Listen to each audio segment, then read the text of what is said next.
الروح بتتغذى ازاي؟ مش بفول وطعميه وكباب وكفته. الروح ما بتتغذاش كده. يعني لما يبقى واحد حاسس ان روحه جعانه مش هيبعت البقاله يجيب حاجه او ينزل، مش هينفع. امال بتتغذى ايه؟ احد وسائل تغذيه الروح انها تسمع. تتغذى. مشاعرك دي محتاجه تتغذى. طيب مشكله بقى انك تغذي مشاعرك باغاني وافلام وتتفرج على فيلم وتقعد تعيط وهو تمثيل اصلا. طب بس انت عيطت. انت على فكره اللي بيبقى متفرج على الفيلم او المسلسل ويشوف البطل مات او البطل ما اتجوزش البطل مثلا ويعيط، هو يبقى عارف ان ده تمثيل. يعني لو انت جيت له في وسط تمثيله وبيعيط قلت له على فكره يا محمد ده هما بيمثلوا، يقول لك يا عم ما انا عارف، ما انا عارف. امال يعني حقيقي؟ ما انا عارف ان هو هم مثلوا وخلصوا وقبضوا وانا لسه بتفرج وبعيط. انا عارف اصلا ده بيحصل. امال هو بيعيط ليه يا جماعه؟ لان هو مشاعره اتحركت. هو بني ادم، هو المشهد ده هز مشاعره. عقله ما عادش قادر يسيطر على مشاعره. يعني عقله عمال يبعت له يا ابني ده تمثيل، يقول له ما انا عارف. وهو بيعيط. يعني هو بيعيط وعارف ان هم ايه، خدوا قبضوا الفلوس وخلاص والموضوع خلص من زمان، وهو لسه قاعد ايه، بيعيط. ليه؟ ان مشاعره، عقله فقد السيطره على المشاعر. بتكسب. المشاعر بتكسب. دي خطوره انك انت تسيب حد يلعب في مشاعرك. هي دي الاغاني والافلام. تقعد تغير في مشاعرك فتحزن على التافه وتبكي على التافه وتفرح بالتافه. تيجي بقى تاكل الاكل المغذي ده، مفيش مكان. انت شبعان، نفسك شبعان، مش عايز اسمع قران. ازاي مش عايز اسمع قران؟ لسه سامعين ايات من سوره قاف تهد جبال، بس هو مفيش مكان عندي. مفيش مكان. انا طول اليوم عمال افرح واحزن على حاجات تافهه، فما تيجي تكلمني في قضايا كبيره ملهاش مكان. لذلك الايه اللي بعدها على طول ايه؟ الآية اللي بعد ومن الناس من يشتري لهو الحديث ليضل عن سبيل الله بغير علم ويتخذها هزوا أولئك لهم عذاب مهين. طب ده ملوش حل. وإذا تتلى عليه آياتنا، تيجي بقى تجيب له الوحي تقول له يا عم سيبك من لهو الحديث ده، مش نافعك في حاجة. تضييع الوقت ده مش نافعك، اسمع كلام ربنا. وإذا تتلى عليه آياتنا ولا مستكبرا كأن لم يسمعها كأن في أذنيه إيه؟ وقرا. ودنه تقيلة، مش قادر يسمع، ودنه اتملت، مفيش مكان. ما عادش في مكان انه يسمع قرآن. مفيش مكان انك تسمع الآيات اللي تهد جبال دي، مفيش مكان. ذلك ابن عباس وتلميذه مجاهد كان له كلمة حكيمة جدا في تفسير إن في ذلك، سورة قاف برضو، إن في ذلك لذكرى لمن كان له قلب أو ألقى السمع وهو شهيد. من المعاني التي قيلت لا يحدث نفسه بغير القرآن. مفضي حتة في نفسيته للقرآن. يعني أنت اللي يسيب نفسه للهو الحديث، يعني يسيب نفسه للهو الحديث، قاعد بيتفرج، اقرا الحادثة فلان قتل مش عارف، يتفرج فيعيط، وقاعد يتفرج على الأخبار، وقاعد بيسمع مش عارف، وقاعد على الفيسبوك مشاكل الناس، وداخل في خناقات، وشايل هموم دنيته، وشايل هموم العيال، مفيش مكان في نفسيته. يجي بقى يقف في الصلاة أو يقرأ قرآن بالليل، مفيش مكان. القرآن بيكلمه عن آخرته، عن مستقبله الأخروي، عن حياة سيقضيها إلى الأبد أبدا. يعني ده معنى أصلا واحد فكر فيه ممكن يكاد إن هو عقله يطيش. يعني عارف يعني إيه تخلد؟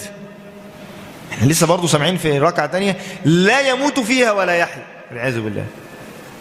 عارف واحد يخش النار يمنع في النار من الطعام ومن الشراب ومن النوم ومن الموت.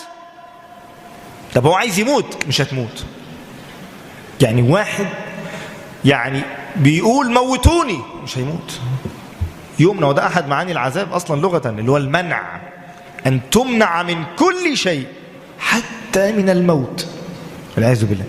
عارف يعني واحد يقعد يفكر في ده بس هو مش فاضي لده. أو حتى لو دماغه زي ما قلنا بقى، الدماغ والمشاعر، المشاعر بتكسب.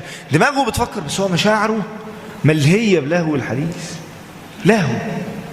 لهو حديث، قاعد وممكن واقف بيصلي، واللهو الحديث اللي سواء كانت أغاني أو أفكار أو قصص أو الأفلام، أي لهو ده دماغه شغالة فيه.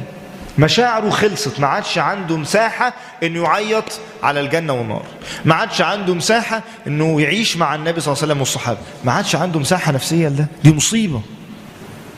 مصيبة ان الانسان يعيش في لهو الحديث. بتتكلم في ايه من اول اليوم لاخره؟ ممكن لما تيجي، احنا برضو لسه سبحان الله الإمام يعني لسه سامعين النهارده ما يلفظ من قول. انت بقى طول اليوم بتقول وبتسمع ايه؟ لهو ولا كلام مفيد؟ يعني تخيل واحد ممكن الصحائف بتاعته كلها لهو حديث وبيدفع فيها فلوس وبيدفع فيها عمره. ومن الناس من يشتري لهو الحديث. معقول واحد لما يجي يقرأ لهو حديث، ولما يسمع لهو حديث، ويقعد يضيع وقت على مش عارف الفيسبوك بتاع لهو حديث؟ امال فين احسن القصص؟ فين احسن الحديث؟ فين القول الثقيل؟ إنا سنلقي عليك قولا ثقيلا. ده فين؟ ده فين في حياتنا يا جماعة؟ مع القرآن عايز نفسية فاضية قبل وقت فاضي. قبل ما تدي وقت للقرآن فرغ من مشاعرك للقرآن، فرغ من وقتك ومن نفسيتك. أقبل على القرآن بنفس صافية عشان تعرف تستفيد. يعني المشكلة أن ممكن واحد يدي وقت للقرآن لكن نفسه مضطربة، نفسه بتموج بالمشاكل والوشوشة وأفكار نفسية مشوشة، مش فاضي أصلا، مش قادر يعيش الكلام ده، مش قادر يعيش، ما فيش مساحة في نفسه للكلام ده أصلا. عارف أقول لك يا عم اهدى يا عم شوية، افصل. أنت محتاج تفصل، محتاج توقف كده فترة من فترات حياتك ولو مرة في الأسبوع، تقول لدماغك ومشاعرك كده هنعمل ايه في الاخر؟ يعني دلوقتي الكلام ده واللي احنا بنقراه ده هنعمل ايه؟ وبعدين وافرض الواحد مات وموت الفجأة، الواحد هيعمل ايه في الكلام ده؟ واحاديث النبي صلى الله عليه وسلم والقرآن، الكلام ده هنفوق له امتى؟ هدي وقت للحاجات دي امتى؟ من الحكمة انك تقف مع نفسك وقفة جادة في التعامل مع لهو الحديث. قلنا لهو الحديث حاجتين: الاغاني وما يشابهها، كل دي اللي تأثر في مشاعرك، أو الكلام اللي يأثر في أفكارك، الروايات والقصص اللي جات من الغرب، زي ما هو نضر بن الحارث كان بيسافر.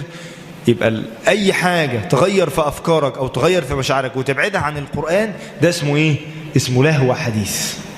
يعني اللي يغير لك أولوياتك ويخلي الآخرة مش من أولوياتك، اللي يعمل معاك كده اسمه لهو حديث. اللي يضحك عليك وما يجيبش سيرة الآخرة خالص، ده لهو حديث. أي خطاب، برامج التوك شو اللي تقعد تسمعها 2 3 بتتفرج على البرنامج ده وتخلص من 8 ل 9 ومن 9 ل 10 وقاعد التلفزيون برنامج ولا برنامج، ما فيش مرة تتذكر الدار الآخرة أو تتحدث تسمع كلام عن الله أو عن النبي صلى الله عليه وسلم، ده اسمه لهو حديث. أنت معاك منهج تحكم به أنت مش محتاج حد يمشي معاك. أنت معاك منهج القرآن، بتضع هذا المنهج على الناس وعلى الأشياء اللي حولك. أنت اللي بتقيم هذا الكتاب قيما، هو اللي بيقيم لينذر. القرآن جاء نذارة وبشارة، مش جاء لله. حنفاء، فأقم وجهك للدين حنيفا.